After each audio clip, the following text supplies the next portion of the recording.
பின்ன என்னடா, என் மருமக முன்னால என் பையன் அவளுக்கு நலுங்கு வைக்கணும்னு சொல்றா, விடுவனா?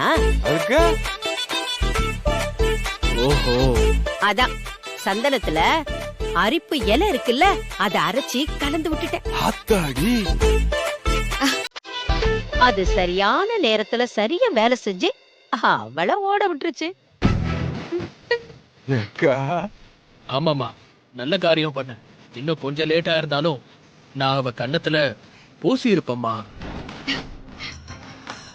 நல்லவங்க தோக்குற மாதிரி இருக்கும், ஆனா தோக்க மாட்டாங்க. எக்கா எக்கா, என்னக்கா இது தத்துவ மழையா பொழிவியே? சித்தப்பா இது இருக்கட்டும், எங்க வாங்க போய் விக்னேஷ் எங்க இருக்கான்னு பாக்கணும்ல. போங்க போங்க, போய் துப்பறி வேலை பாருங்க. எக்கா என்னக்கா வேலை பண்ணிருக்க? அசத்தி புட்டபோ குரங்கு மாதிரி இன்னைக்கு ராத்திரி சொரிஞ்சுக்கிட்டே இருப்பா. ஆமா, வேற யாருக்கும் வைக்கலையே?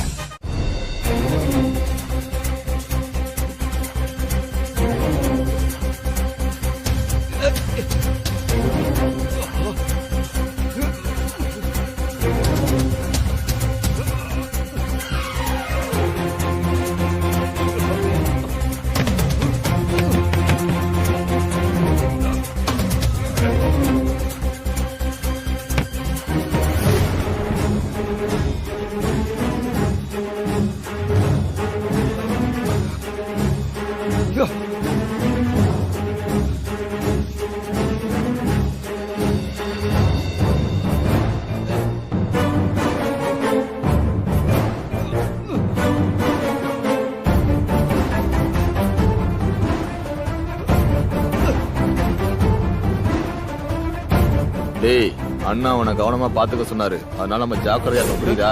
டேய் ஆளுங்கடா. டேய் நீ தான் டீ சாப்பிட கூட போனா, இப்ப ஆள காணடா. டேய் எங்கடா போனா? டேய் வாங்கடா, வெளிய போய் தேடுங்க.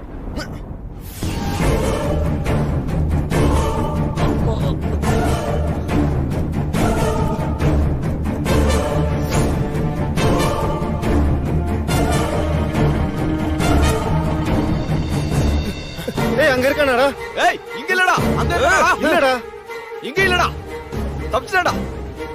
அண்ணா அவனுக்கு நம்மள தண்ணி காட்ட சொன்னா அவன் நமக்கே தண்ணி காட்டி போயிட்டாடா. அண்ணன் போன் பண்றா.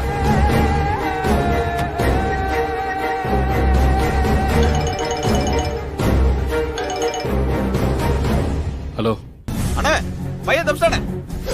ஏய், எப்படிடா? அதான் தடிமாடி மாதிரி 3 பேர் இருந்தீங்கல, அப்புறம் எப்படிடா தப்பிச்சான்? அண்ணே, டீ சாப்பிட போற கேப்ல தப்பிச்சானே. ஏ, இத சொல்ல வெக்கமா இல்ல உங்களுக்கு? அடி வாங்க, நம்ம அம்புட்டு வேகமா எங்கேயும் போயிருக்க மாட்டான். சீக்கிரமா அவனை போய் தேடி கண்டுபிடிக்க.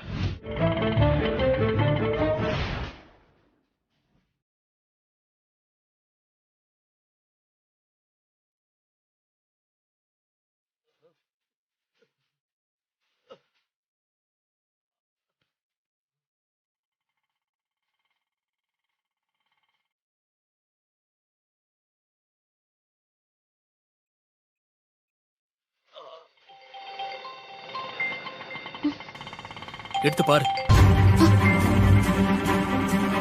விக்னேஷ். அக்கா. ஏய் விக்னேஷ் எங்க இருக்கீங்க? எங்க இருக்கீங்கன்னு சொல்லுங்க. என்னை எங்கேயோ அடைச்சு வச்சிருக்காங்க அக்கா. அடைச்சு வச்சிருக்காங்களா? அக்கா அக்கா, நான் அங்கிருந்து தப்பிச்சு ஒரு இடத்துல மறைஞ்சிருக்கேன்க்கா. எங்கன்னு சொல்லுங்க.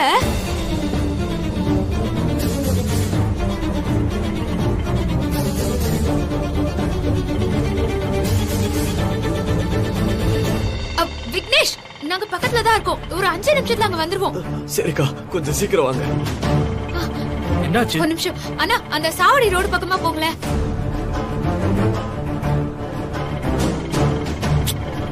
நீ டென்ஷன் ஆகாம இரு. இங்கதான் நான் நிறுத்துங்க. இங்கதான்.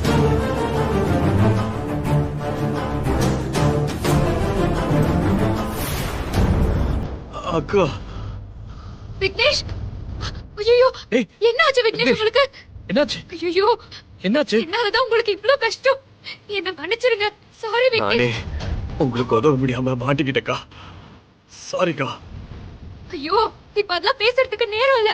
வாங்க நம்ம ஹாஸ்பிடலுக்கு போலாம். எங்க போறீங்க? வா, ஹாஸ்பிடல் போ. வா வா. ஹாஸ்பிடல் கூட்டிட்டு போலாம். என் தலையில பலமா அடிபட்டிருக்கு. அங்க போனாலும் உடைப்படா தெரியல. அவங்களுக்கு கால் பண்ணதே என் உசுறு போறதுக்குள்ள உங்ககிட்ட ஒரு விஷயத்த சொல்லணும். ஐயோ விக்னேஷ், அதெல்லாம் உங்களுக்கு ஒண்ணும் ஆகாது, நீங்க வாங்கல. இல்ல இல்ல இல்ல நான் இதை சொல்லி ஆகணும். மாயாவை பத்தின ஒரு ரகசியம். என்ன என்ன என்ன விக்னேஷ்? அது எனக்கு தெரியுங்கிற விஷயம் கூட அவளுக்கு தெரியாது.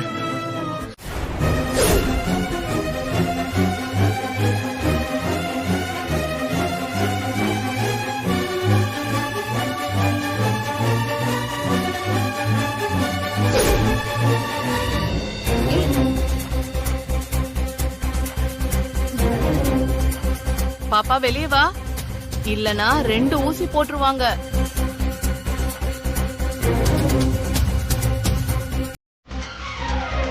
அது ஒண்ணும் இல்லங்க, ஊசிக்கு பயந்துகிட்டு உங்க பின்னாடி ஒளிஞ்சிருக்கா.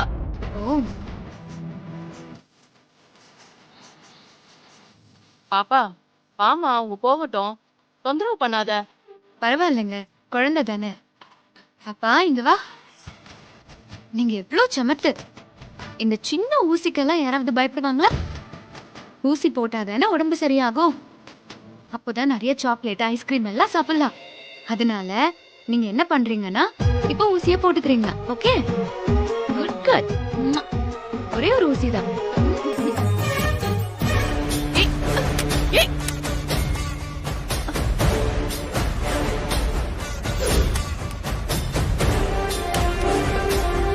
சாரிங்க, குழந்தை தெரியாம தட்டி விட்டுருச்சு. ஐயோ இதுல என்ன, பரவாயில்ல. குழந்தைங்கன்னா அப்படிதான் இருப்பாங்க. அதுக்குன்னு அப்படியெல்லாம் விட்டுறாதீங்க. கண்டிப்பா ஊசி போட்டுருங்க. சரிங்கம்மா.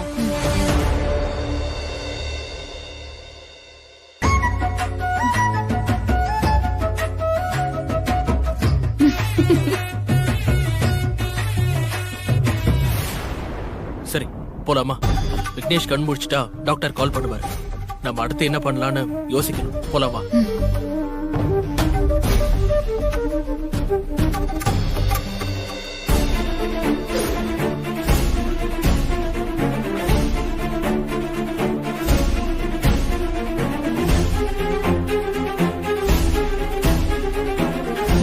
போங்க போங்க.